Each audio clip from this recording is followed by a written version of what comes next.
Buonasera e ben ritrovati con l'informazione flash di New Sicilia e i principali titoli del pomeriggio. La giunta Schifani ha approvato una manovra finanziaria da 345 milioni di euro, previsti 60 milioni per le strade provinciali, 41,5 per abbattere le liste d'attesa sanitarie e 20 per i rifiuti. Tra gli altri interventi, fondi per edilizia sanitaria, impianti di videosorveglianza, caro voli, disabili gravissimi e lotta alla povertà.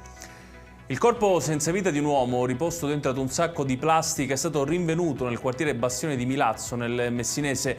A lanciare l'allarme sono stati alcuni bagnanti che stavano raggiungendo la spiaggia. Sul posto sono intervenuti i carabinieri, il medico legale e il magistrato di turno per gli accertamenti del caso. Ancora in corso le indagini per risalire all'identità della vittima e chiarire le cause del decesso.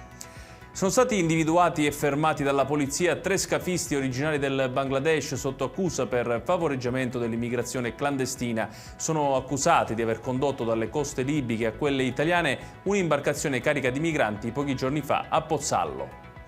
A Sortino, nel Siracusano, i carabinieri hanno arrestato un 51enne per produzione e detenzione di marijuana.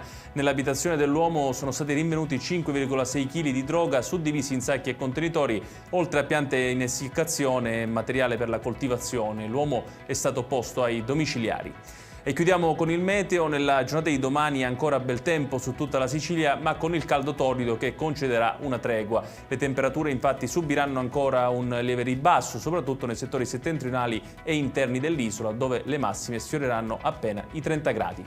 Ed è tutto per questa edizione. Tutti i dettagli su queste notizie li trovate come sempre sul nostro sito www.newsicilia.it. Grazie per averci seguito e buon proseguimento di serata.